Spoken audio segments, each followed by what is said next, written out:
Assalamualaikum warahmatullahi wabarakatuh. Waalaikumsalam warahmatullahi wabarakatuh. Selamat datang kembali di program Sinuar, Siniar Nahdlatul Ulama Aktual Religius, merawat jagat, membangun peradaban.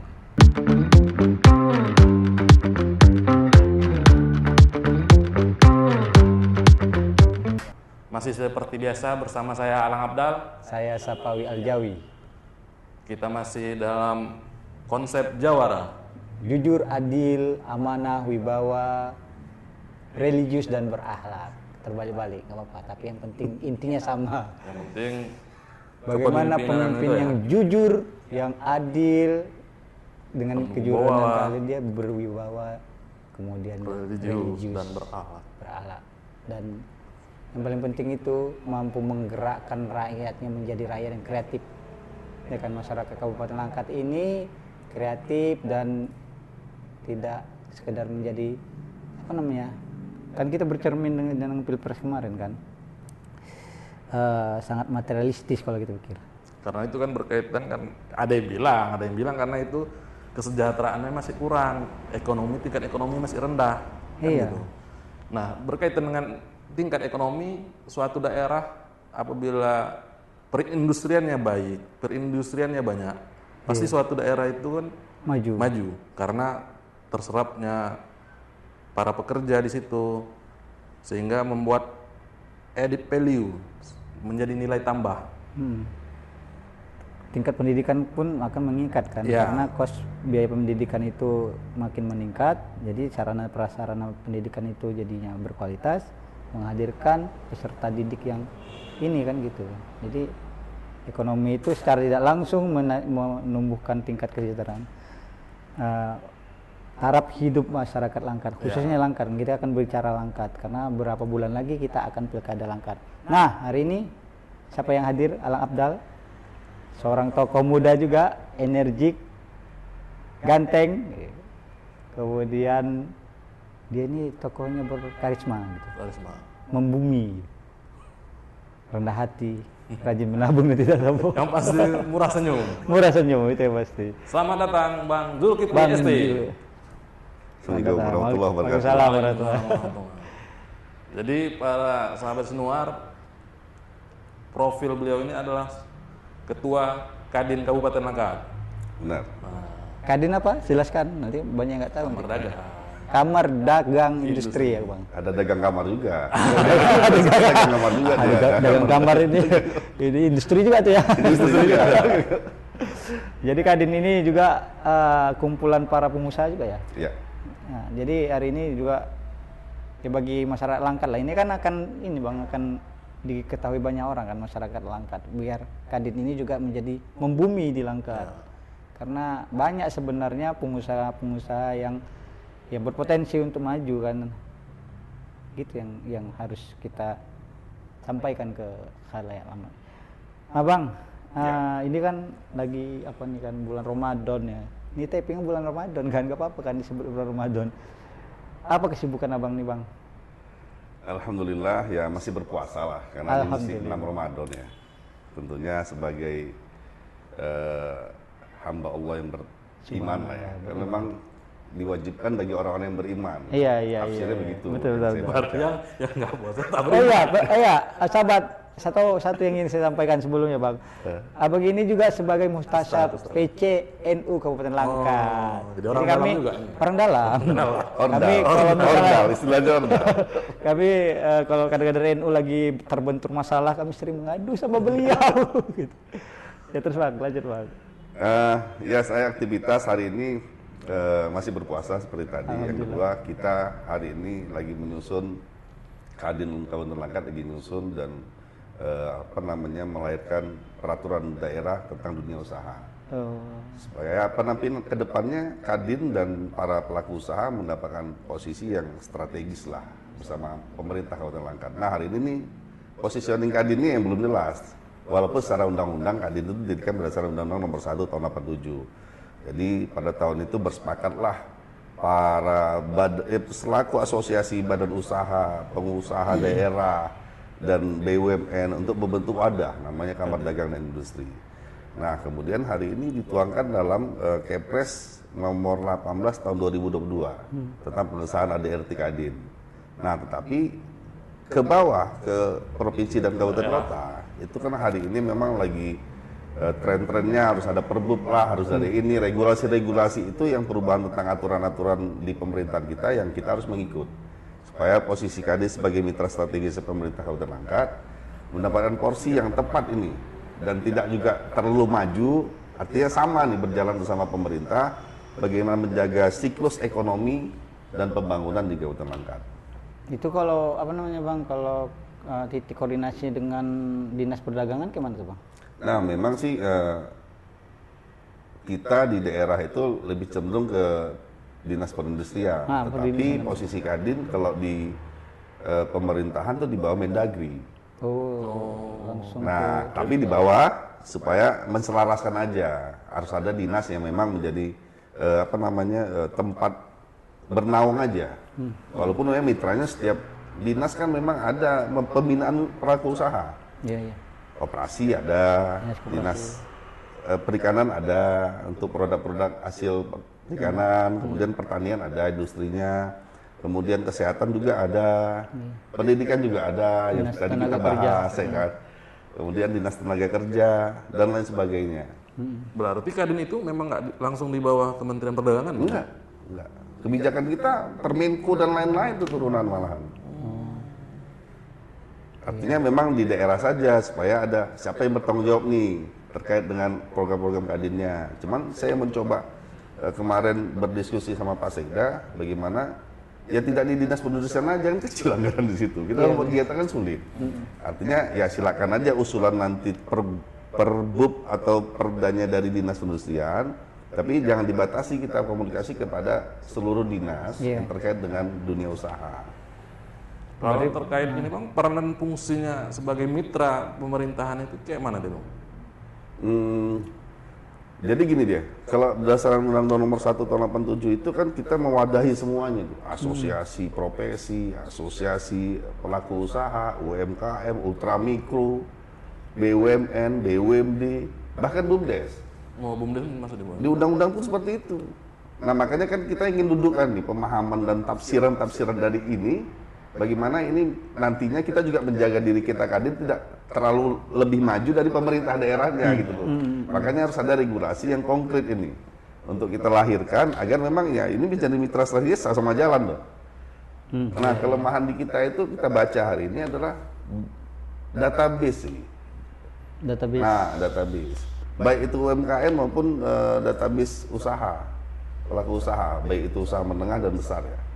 Nah itu yang ada. Dari dinasnya sendiri nggak ada? Pemerintah juga nggak mendata hal itu. Makanya kan selalu yang kita lihat ketika dilakukan program-program pembinaan pelaku usaha itu aja diundang. Iya. Mana yang tahu-tahu kenapa? Itu yang kenal kan itu diundang. Makanya kan nggak ada grafik yang konkret nih dari program bantuan yang diberikan pemerintah, baik itu pelatihan, permodalan modal usaha maupun peralatan. Kalau itu saja yang ngelola misalnya kelompok A, kelompok B, ya udah toh nggak ada yang berkembang kan. Benar. Setiap saat dia yang dapat. Makanya dengan nantinya lahir perbub minimal atau perda, saya rasa kita menjadi pihak yang bertanggung jawab dalam mengelola data itu. Nah, nanti tinggal pemerintah daerah lah melihat, oh ini data yang udah kita terima dari data yang pendaftaran UMKM itu. Nah di kita tuh kan ada namanya KTA tuh, KTA kan setahun sekali. Kalau saya nggak khilaf 15 tahun yang lalu kita tuh dalam pengadaan barang non konstruksi ya, pengadaan barang jasa non konstruksi, sertifikat badan usaha harus Kadin yang keluarkan. Baru bisa ikut pengadaan non konstruksi ya di pemerintah daerah. BUMN mesti berlaku hari ini. Berarti sangat vital sebenarnya peran Kadin ini. Iya, kalau kita lihat tugas dari undang-undang ya. Tapi kan kita ke bawah harus juga membatasi lah ruang itu, karena kita kan bukan pemerintahnya kan ada. Ya perbubnya memang belum belum. Kemarin draftnya kita kasih untuk ditelaah bersama lah. Ada naskah yang udah kita buat bersama kawan-kawan tim Pokja yang lahir dari hasil rapat kerja daerah kemarin. Nah, disitulah Supaya apa, ke depan ini ya positioning Kadin itu jelas gitu loh. Iya. Bukan hanya dana hibah yang mau dikejar. Kalau kita nggak ada dana hibah, usaha nggak ada dana hibah itu Iya. anti kali dulu. Iya. Dia pun udah banyak dana-dana ya kan. Yang paling penting di positioning tadi ya. Positioning. Jadi arah dan jalur kerjanya itu jelas Iya. kan. Sebagai mitra pemerintah itu yang paling penting Kita sebenarnya. bisa mengadvokasi nantinya. Terutamanya usaha-usaha kecil itu kan bang. Banyak. Dan memang kita terlibat juga dalam menentukan UMR. Oh gitu. Ya, itu ada nanti kita beberapa sama serikat pekerja, sama asosiasi pengusaha lainnya, ada Pindo dan lain-lain di situ. Setiap bulan 10 kita melihat itu, menentukan arah kebijakan pemerintah baik nasional ke daerah ini berikut itu. UMR untuk daerah ya. UMK lah kita di sini. UMK ya. Tentunya dengan melakukan kajian juga. Kajian. Iya berarti kan urgensi juga nih peran Kadin ini kalau misalnya nggak dimaksimalkan. Salah satu mungkin visi misi bupati ke depan ya harus perhatikan juga ini karena ini kan jantungnya juga kan Ya, karena langsung bersentuhan dengan masyarakat banyak khususnya di bidang wirausaha khususnya dengan pengusaha kecil. Karena rata-rata kan di Langkat ini UMKM itu banyak banget. Kalau misalnya kita kemarin bazar di Kabupaten Langkat itu kan UMKM itu semua. Kalau kemarin itu kan bazar Kabupaten Langkat ini kan agak hut Kabupaten Langkat kemarin. Kalau dulu kan per dinas-dinas kan, sekarang memang diberdayakan tuh UMKM. Baru nampak kemarin itu banyak ternyata UMKM yang kecil yang ada di Kabupaten Langkat ini gitu. Ya, proporsi kinerja kalau misalnya nggak diterbitkan Perbup kan agak gawat juga berarti kan nggak akan bisa maksimal kerja Kadin ini. Nah, itu dia karena peran Kadin ini sangat penting. Kan pasti berpengaruh dengan pembangunan suatu daerah. Iya, iya betul. Nah itu kan bicara Kadin bang. Nah ini kita bicara Jawara tadi bang, ya kan. Salah satu yang ingin kita gali adalah potensi Langkat itu dalam bidang ekonomi, tentunya berkaitan dengan Kadin tadi. Nah atas kinerja Kadin selama ini, kan tentunya abang mau melihat gambaran nih masyarakat Langkat tingkat ekonominya kayak mana dan perlunya pemimpin ini gimana kan. Ini kan sebenarnya udah matching banget nih sama program Kadin ini. Menurut abang kayak mana? Pemimpin yang bagaimana agar masyarakat Langkat ini ekonominya bisa sejahtera gitu. Karena tingkat kemiskinan semakin menambah bang. Saya melihatnya dari dinas sosial setiap tahun itu bertambah aja pengguna PKH itu, penerima manfaat PKH itu kok bisa bertambah, artinya kan makin banyak yang mengaku miskin. Ya artinya kita bukan melihat fakta kalau dia itu susah, tetapi mindsetnya bang. Ada yang dia itu kebutuhan dasarnya itu udah bisa dia tangani, dipenuhi, tapi dia masih merasa miskin gitu. Gimana kira-kira Pak Menurut? Kalau kita melihat ya selama ini ekonomi Langkat itu hampir 70% itu bergantung pada APBD. Iya. Itu dulu persoalannya. Iya. Nah, kalau kita bedah APBD, kita balik APBD ya. APBD kita sekitar 2 triliun lebih lah, kalau sama P ya. Biasanya 2,4 kalau saya nggak salah 2023 P kemarin perubahan. Kalau yang R 2023 ini malah 1,9 triliun. 13,5% saja yang belanja publik. Dari 1,9 triliun, sisanya belanja pegawai. Nah, kalau kita lihat lagi, kita balik lagi nih, hampir 80% belanja pegawai. Nah, pegawainya tinggal di Langkat atau tidak, kan itu juga lagi kembali. Ekonomi berputar ke situ. Benar. Kan ke situ dia harus ekonominya. Nah, makanya kan kalau kita kacamata kita lah ya dalam para pelaku usaha, kacamatanya begini. Ya hari ini kenapa geliat ekonomi itu belum nampak nih? Udah 6 Ramadan lah itu. Iya benar. Karena memang TW2-nya juga belum cair. Iya. Betul. Artinya efeknya kelihatan gitu kalau di Langkat ini. Karena potensi lainnya itu ya memang banyak, tapi ya nggak tahu juga kita kenapa nggak diekspor besar-besaran potensi yang ada di Langkat. Ini menjadi PR kita juga. Tetapi karena positioning Kadin juga belum dapat posisi yang bagaimana, kita juga nggak bisa terlalu maju kan. Iya benar. Karena ya kita takutnya nanti niat kita A, nanti jadi B nih, jadi B gitu loh. Karena nggak duduk dia. Iya, belum ada kesepahaman. Ya dari awal nggak duduk dulu nih kan, jadi kita bawa-bawa, habis itu ya B beda lagi nanti tujuannya ya. Digeser lagi. Karena terlalu maju offside kan. Nah, karena itu tadi nggak ada patokan. Perbupan itu kan jadi patokan untuk kinerja. Ya kan, regulasi. pada kutip lah kan, oknum tuh kan ada kenyamanan selama ini. Iya. Mungkin ada kita tuh kan berbeda. Agak terganggu. Kan. Konstelasi terganggu nih ada kadang Gangguan cak kan gitu. Iya bang, betul bang. Menarik yang kayak abang bilang tadi, bahwasannya kan Langkat ini penuh dengan sumber daya. Apalagi misalnya sumber daya alam. Nah itu ke depan bagaimana peran Kadin bisa membuat industri-industri, apakah bisa investasi itu melalui Kadin juga, Pak?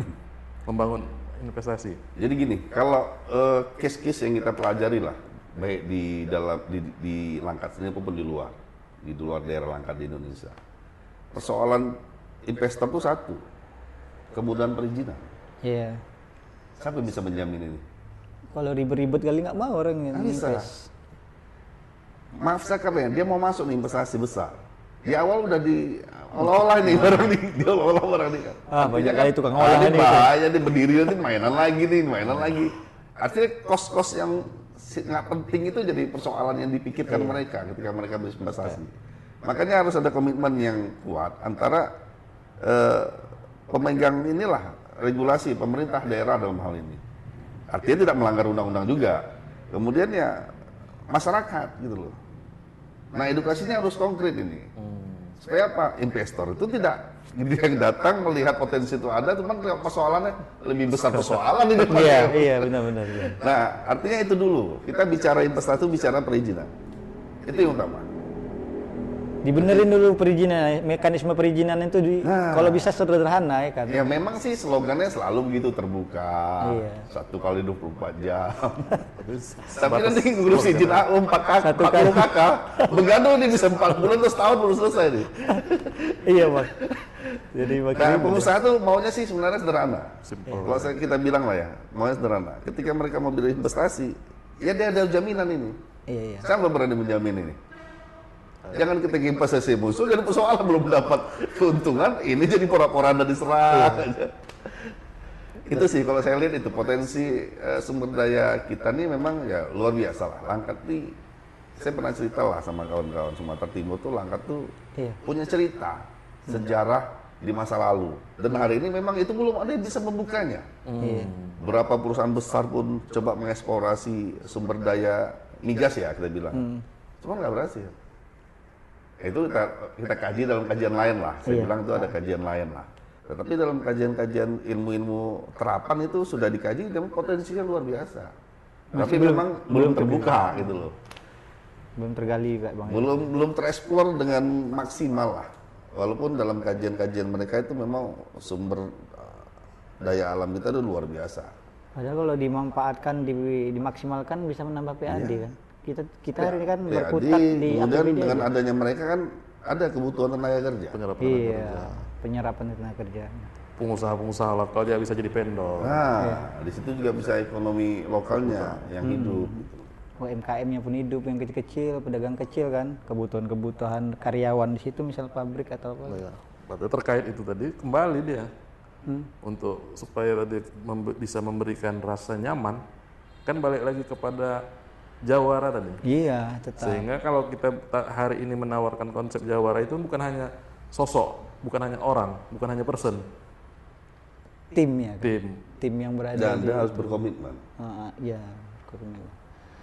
Itu kan dari ekonomi tadi kan Bang, kita bahas tadi kan. Kalau menurut Abang nih, selain ekonomi kan juga ekonomi juga sangat berpengaruh besar. Sebelumnya kan kita juga di episode sebelumnya kan dari segi pendidikan tuh Bang, tadi ada Pak Sodri ya, sama Pak Saleh dari praktisi pendidikan.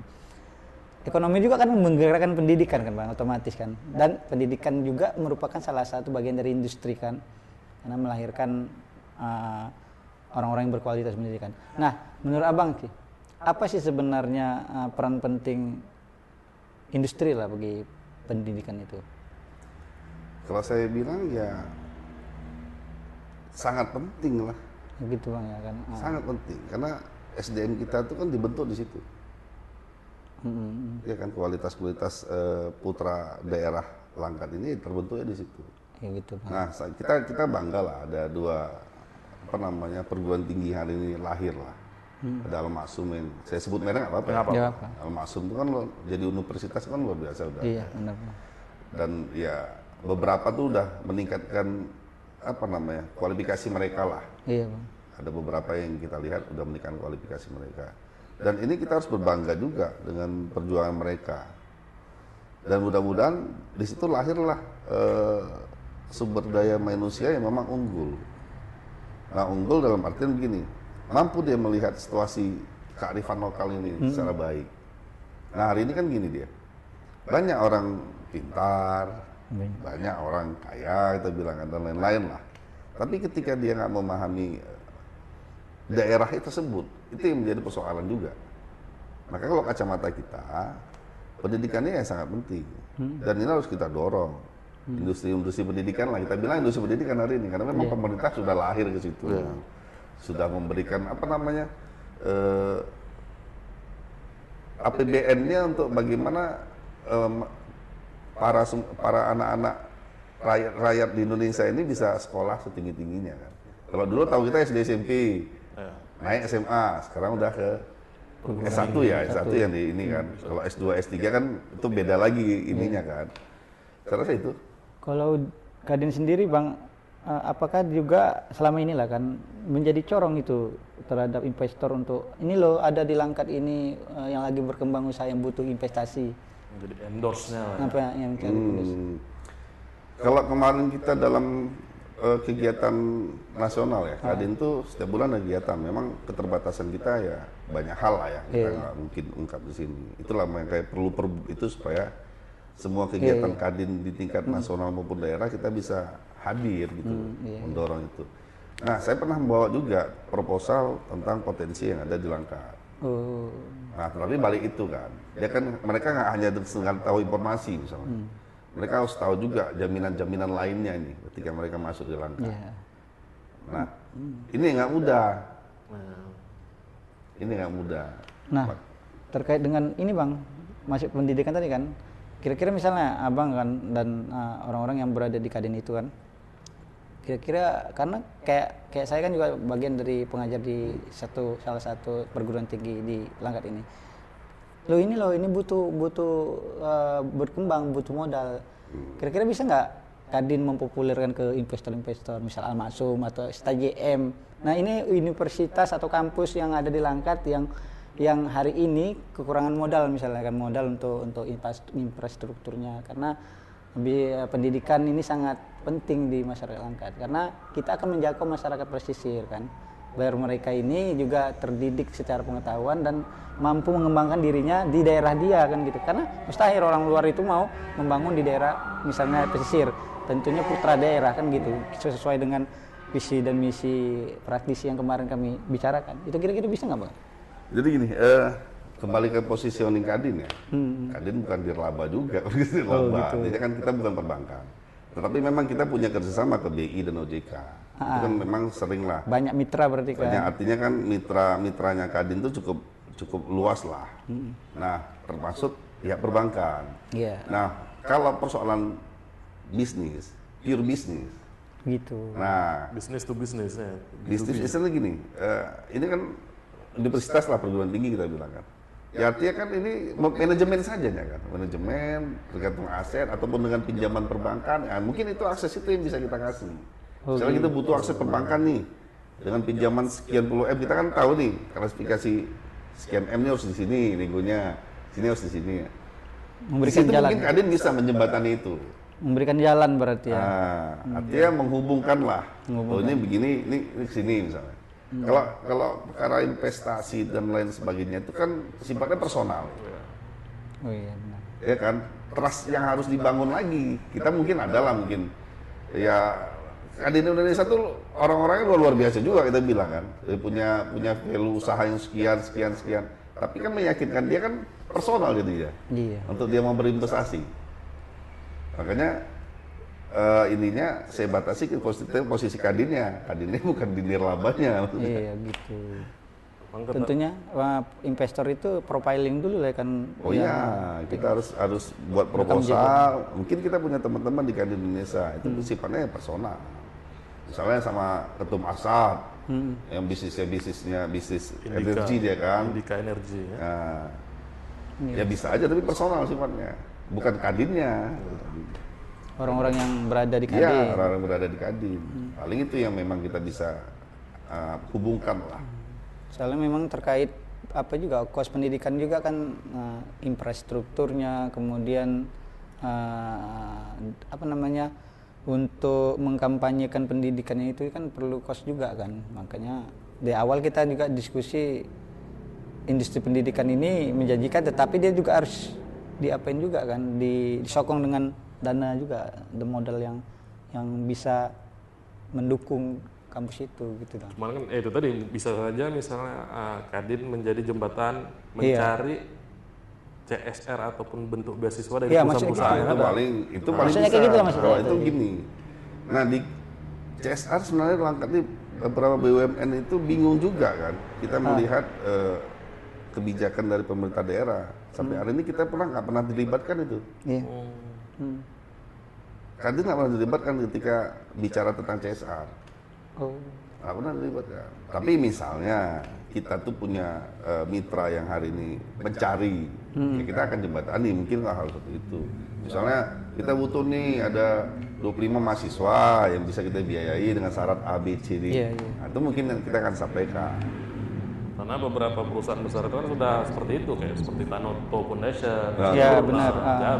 Jarum, beasiswa itu kan. Jeffrey kan ada di sini juga kan, Bahruni itu kan iya benar. urus Kadin juga. Pengurus Kadin, Pak. Urus Kadin. Oke, apa lagi Lang? Kira-kira yang mau kita kupas. Oh, satu lagi Bang. Tadi kan udah ini kan pendidikan, ekonomi, tingkat religius udah pakam ya kan. Dia menjalankan rukun iman dan Islam aja di makom tertinggi. Udah makam tertinggi itu religius itu. Tapi yang jadi kita bercermin juga Pilpres ya kan, dari Pilpres. Pilpres dan Pileg. Nah, juga Pilpres dan Pileg. Dan bercerminnya di tahun 2019 kemarin. Kenapa identitas agama ini sering dibawa, Bang? Kita kan Langkat ini kan kulturnya kan apa namanya, majemuk nih, udah mulai maju, walau pada dasarnya kan kebanyakan bangsa Melayu kan, tapi pada akhirnya hari ini kan udah majemuk kita nih, termasuk juga menaungi beberapa agama juga kan. Jadi konsep religiusnya juga kan bukan hanya bicara Islam kan gitu Bang, karena kita menangkal nih sebelum terjadi sesuatu, nanti kita takutnya konflik agama ini dibawa-bawa lagi ke Langkat ini juga, padahal Langkat ini memang udah yang kayak gitu tuh udah selesai di Langkat ini kan Bang. Format kepemimpinan yang religius itu kayak mana menurut Bang? Kembali lagi ya, kalau saya bicara politik dan agama ya. Iya benar. Itu kan kamarnya aja berbeda, memang satu rumah lah. Itu nggak bisa dipisahkan secara nyata, satu rumah, cuma kamarnya berbeda. Kamarnya yang beda. Ruang akidah dan ruang muamalah. Kalau saya memilahnya di situ. Kita bicara akidah ya bicara kita, hubungan kita hablum minallah, ketika muamalah ya hablum minannasnya gitu. Cuma saling terkaitnya ini, muamalah ini kan untuk kebaikan, bukan hanya untuk diri sendiri, itu salah juga kan. Semua agama ini berbicara atas mutasyar nih. Masuknya ya. Masuk deh, mutasyar NU ini. Jadi muamalah itu kan bagaimana kita bisa berbuat yang terbaik buat orang lain, bermanfaat buat orang lain, itu muamalah ruangnya di situ. Makanya saya selalu bilang ketika politik itu ruangnya muamalah. Ya. Aturan-aturan agama tuh pasti ada di dalam itu. Ya. Kalau kita orang beragama pasti ada aturan-aturan yang nggak boleh dilanggar dalam hablum minannas tadi. Nah, tetapi kan sekarang banyak lah, bukan mencoba lagi, banyak yang mencampur adukan itu dalam ruang akidah. Jadi perbedaan pandangan politik, pilihan politik, seolah-olah ada akidahnya berbeda aja nih. Ya. Nah, tinggal kita mengedukasi. Kalau saya bilang, tinggal edukasi aja kita kepada masyarakat. Mudah-mudahan persoalan membedakan hablum minannas dalam ruang agama itu bagaimana kan, itu bisa dipahami masing-masing individu, orang yang beragama. Kalau saya pahami begitu. Ini hablum minannas nih, menurut agamamu seperti apa, agama kita Islam itu seperti apa, dan agama-agama yang lain itu seperti apa. Saya udah clear lah. Kalau itu memang bisa kita kita jelaskan, kita berikan edukasi kepada masyarakat. Oke. Itu untuk itu kan Bang, untuk akidah dan muamalah tadi. Satu hal Bang, yang secara praktisnya kan kayak kemarin itu kan sempat santer yang diskotik di daerah mana Sawi Seberang itu. Kira-kira nanti bagian dari kriteria pemimpin religius nggak dia secara praktiknya berani mengeluarkan semacam perda gitu, tidak dengan mudah memberikan izin terhadap hiburan malam di kayak di Bukit Selamat kan timbul tenggelam kan, tergantung deh kan, kadang-kadang dia lagi masa ribut dan tenggelam dia, nanti udah nggak ribut lagi timbul lagi, kayaknya macam izin operasionalnya itu kok nggak tegas gitu. Itu apakah bagian dari pemimpin religius nggak? Kita butuh sosok yang kayak gitu nggak kira-kira? Kalau tentang izin ya, Undang-Undang Cipta Kerja itu memudahkan orang mengurus perizinan itu secara online. Iya benar. Nah, evaluasinya pemerintah daerah. Jadi pemerintah daerah itu tidak berhak tidak berhak merekomendasi. Jadi misalnya pengusaha A pengen buat hiburan malam misalnya, dia bisa ke OSS langsung. Ketika dia dapat izin, ya udah dia bisa mendirikan. Tinggal PPG-nya, yang usaha lokalnya PPG-nya. Dulu IMB namanya, sekarang PPG. Nah PPG ini baru pemerintah daerah. Kalau izin itu ya pemerintah pusat sekarang yang mengambil online. Ya siapa aja udah gampang aja. Sama, itu kan berbasis risiko. Iya. Rekomendasi dari Pemprov. Pernah Halloween kemarin persoalan Pak Edi sama Bobby. Iya benar. Dia bilang itu tanya mobil izinnya. Kalau udah berbasis risiko tinggi, itu nggak ada daerah punya kewenangan. Itu Pemprov. Itu mekanismenya ya, benar-benar. Nah, itu undang-undangnya di Undang-Undang Cipta Kerja itu. Itu yang diatur. Nah PPG-nya mendirikan bangunannya, apakah itu alih fungsi? Nah, itu bisa kita kaji gitu loh. Nah akhirnya bisa membatalkan dari situ. Dikaji tuh penggunaan bangunan itu apa. Nah habis itu kita respon pemerintah daerah. Itu waktu mendirikan bangunan itu apa? Ketika salah menyalahi ya itulah pemerintah hadir, daerah yang hadir untuk menutup. Karena itu berbeda fungsi dari pengajuan pertama gitu. Kalau izinnya hari ini ditutup, besok dibuat izin baru bisa hari ini. Di situ berarti ya. Deliknya di situ berarti. Nah, secara moral kita perlu nggak tuh pemimpinnya kayak gitu? Kalau berarti dia bermain di wilayah bukan izinnya berarti ya? Karena kan gini, seorang bupati lah yang kita pahami sama ya. Nggak semua teknis tuh dia langsung. Iya kan. Punya aparatur. Ya memang sih tinggal moralitas ataupun akhlak lah kita bilang jawara tadi. Tim di bawahnya untuk berkomitmen, misalnya ini kan visi misinya nih seorang kepala daerah kan pasti gitu. Ketika dia mau maju menjadi kepala daerah kan visi misi yang kita baca. Nah visi misi inilah yang akan diturunkan menjadi RPJMD. Iya RPJMD betul. RPJMD jadi pedoman bagi TAPD untuk menyusun anggaran setiap tahun selama 5 tahun. Iya. Nah, disinilah yang dilihat visi misi ini sebenarnya. Apa visi misinya? Karena ini akan dituangkan ke RPJMD, itu menjadi pedoman penyusunan APBD setiap tahun selama 5 tahun semasa periodisasinya. Ya kita lihatnya dari situ. Dan inilah, tetapi kebanyakan kepala daerah yang kita pahami hari ini pun nggak dipahaminya. Artinya gini, bukan tidak pahami dalam konsep tekstual ya, bukan. Artinya menjaga ini ke bawah. Agar TAPD ini, ya ini visi misi saya loh. Iya. Janji-janji politik saya yang saya nggak keluar dari visi dan misinya. Jangan keluar dari sini. Ini tanggung jawab kalian, camat, kepala desa, lurah, kepala dinas dan lain sebagainya. Nah ini kan nggak semua hal dia bisa setiap detik dia tongkrongi. Iya. Mungkin aja lahirnya hiburan malam ini dia nggak tahu nih. Taunya udah explore aja nih. Loh kok ada, karena bukan tempatnya di situ. Iya benar. Karena kan kadang ada juga oknum ini yang bermain. Iya, itu yang kita takutkan oknum di bawahnya. Berarti kan kemampuan menjaga visi misi dia itu harus tersampaikan di aparatur. Ya. Berarti kan tetap yang kayak kemarin itu juga. Tetap bukan hanya sosok pemimpin itu doang yang harus dibenahi. Tim dia juga kan sekeliling dia, tim perumus dia termasuk perumusan visi dan misi dia itu, penerjemahan visi dan misinya itu. Ya, gitulah kayaknya Bang hari ini. Siap. Terima kasih Bang dan daging juga ya. Banyak hal yang kita dapatkan hari ini dan terutama tentang persoalan tentang industri, ekonomi dan tingkat pendidikan dunia usaha yang ada di Kabupaten Langkat dan ternyata banyak yang harus diperbaiki Bang kan. citra kepemimpinan hari ini dan proyeksi kepemimpinan ke depan itu juga hari ini telah sama-sama kita kulik secara umum. Mungkin nanti kita akan bisa berdiskusi dengan intens lagi kan Bang. Ya, kebetulan Abang di Mustasar juga. Di apa yang lain lah kan. Di sudah yang lain nanti kita eksplor potensi-potensi yang tentu saja di episode yang lain. Terima kasih, saya Sapawi Aljawi dan sahabat saya Alang Abdal. Kita bertemu di episode selanjutnya. Wallahu muwaffiq ila aqwamit thoriq. Assalamualaikum warahmatullahi wabarakatuh.